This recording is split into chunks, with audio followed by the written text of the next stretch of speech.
V was recently seen crying on stage. People are talking about how all of the members have recently been spotted singing on stage and saying that they can't sing, and then we have mass fans saying goodbye. So hey Dumplings, it's Dave Disci, let's get into it.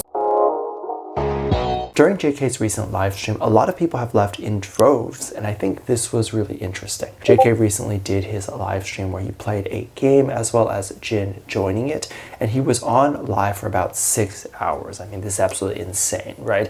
And people definitely got fed that day. People were not upset when he decided to end that stream because he gave everyone a lot. He was like, y'all want to stream that badly? I'm gonna give you the longest stream ever. Throughout the duration of this stream, the audience never really dipped much, and it remained within the millions for quite some time. I think that's what was even more insane, is that even after 6 hours, people were still tuned in. People, for the most part, didn't leave. During the end of the stream, he said about 8 times that he was going to let everyone know that he was logging off, as well as saying thank you and just being really appreciative that there were people who stayed. I mean, while there are, of course, people who had to leave, and there are, of course, new people that had joined and all that stuff, when you have 5 million people watching throughout an entire duration of almost 6 hours, you expect at least 1 million of those people to be the same people that have stayed from the beginning to the end. I would be more surprised if they had 5 million turnover, as in every hour 5 million new people just kept coming in and 5 million left. That would not be very likely or possible in my opinion. Usually when he ends the stream, there's a lot of people who say, no, don't go, I'm sad, or all that stuff, right? Hoping that he will stay on a little bit longer. But during this stream, everyone was just saying bye towards the end, and people online had talked about how funny this was. People were ready to go and they were just done. Now, a lot of people who were watching could have potentially just been across the pond, right? So in the US, meaning they were probably missing 6 hours of sleep. Like this was 6 hours the night before schoolwork or whatever.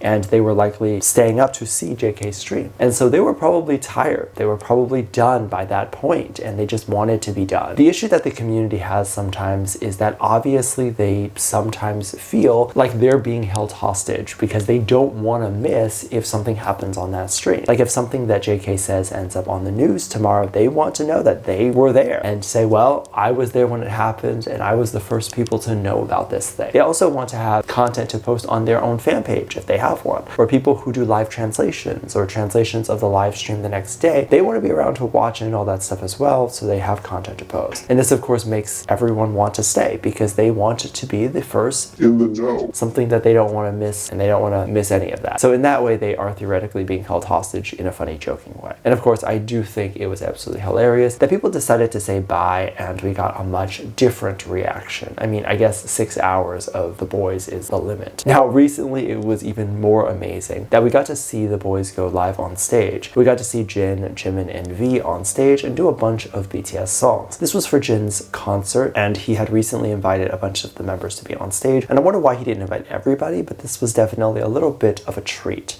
I don't think everyone was expecting even those members to come on. So that definitely was a treat for everybody. And of course, we're going to talk about the whole controversy with this show and what people are saying about it. But this is V, I believe, and perhaps even Jimin's first concert after coming back from the military. I mean, they really hadn't been on stage since then, and definitely not singing the iconic BTS song. So this definitely was a moment for them. A moment to see everyone's reactions, to see how everyone still loves them, and to sing those songs again, which probably feels so nostalgic and almost new because it's probably been so long. As you can imagine, one of them was bound to get emotional over this, and this time it was V. He talked about how he missed the community and he loved seeing everybody, and pretty general stuff that of course we know, but we would love to hear anyway. This garnered a lot of backlash, and I think people just find new things to hate on that when they don't like someone. So obviously right now he's in a dating rumor, or he's hated by the Jimin and JK shipping community. He's hated by the people who dislike the Blackpink community,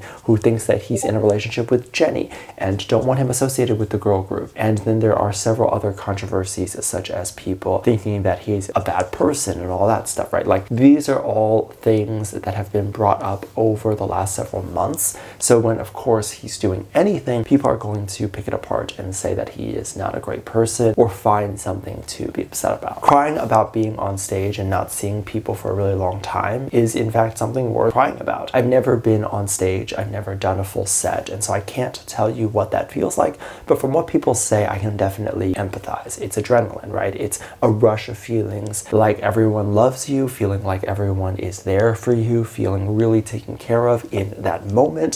I can feel what that feels like. I think we all have moments in which we could feel glimmers of that. You look in the crowd of 20, 30,000 people and you're just like, you made it, right? Like all of your hard work has paid off. You're here, you're in the room with this many people. All of those people are here for you specifically. They're cheering, they're chanting your name, they know all of your lyrics. You just can imagine how that feels, right? Like that's something that I think while you can imagine, you also can't imagine. It's just one of those things that unless you experience it, you experience it. But imagine having that ripped away from you for a really long time. Something that he didn't want to give away to begin with, something that he didn't want to stop doing, but had to give away for the sake of his country. Yeah, that's emotional, right? It's emotional to see everybody again. It's emotional to know that everybody's still there for him and for all the members. So this is a pretty normal reaction in my opinion. It doesn't deserve to be mocked. When people are saying that he's a crybaby or even a pick-me, I don't think people know what a pick-me is. He's not sitting here saying, look, I'm special, I'm crying about you guys. He's always been the type of person to do that. He's always been the ones that interact with the community very differently, such as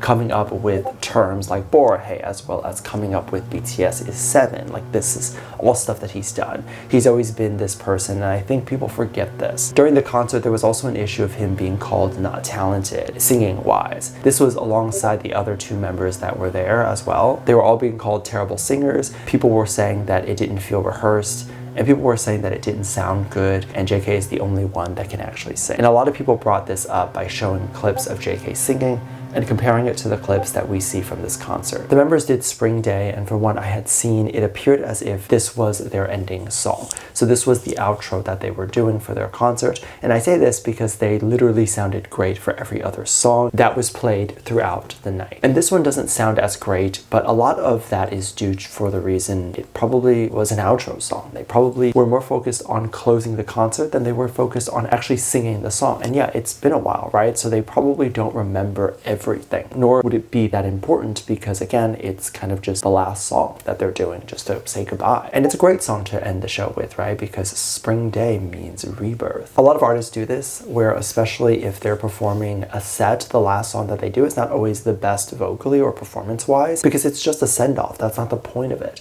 K-pop fans often put a lot of pressure on really silly things and they don't see the alternative point in something. So if someone's not doing something to a perfect standard, they tend to not even see the art in that either. K-pop fans will mock someone for singing imperfectly even if they're crying while they're singing to portray that emotion. While a lot of people in the West tend to see something like that and say, wow, that's really powerful. Look at how this person is crying and singing at the same time. You can feel the emotion and all that stuff. A lot of K-pop fans don't lean into that. They want to make sure that it sounds perfect while having little bits of pieces of emotion here and there. And they deem that as very emotional, when in reality, that's not what real emotion is. That's not what it should look like. I say this because every time I see a K-pop idol or a celebrity start to relax into themselves and kind of start to know who they are and start to be the person that they know that they are and just not care so much about what other people think, they start to get backlash. And I've said this many times before in my previous videos, which is that this is inevitable because one day they're going to want to be themselves more and do things that benefit themselves as well as their career. And the community is going to turn on that because the community is going to feel like they are not part of that life anymore. This is the messed up part. I think this is really what's messed up about the community sometimes, because we can be there and buy the art and enjoy all that stuff, but we were never really part of their day-to-day life. Like we don't go and have dinner with V or JK or whoever, and that's okay. We can still enjoy them from afar. Let me know what you think. Let me know your thoughts. Make sure you check out Patreon. I'll leave a link at the top of the description. Thank you so much for this lovely comment right here. Love you. Bye.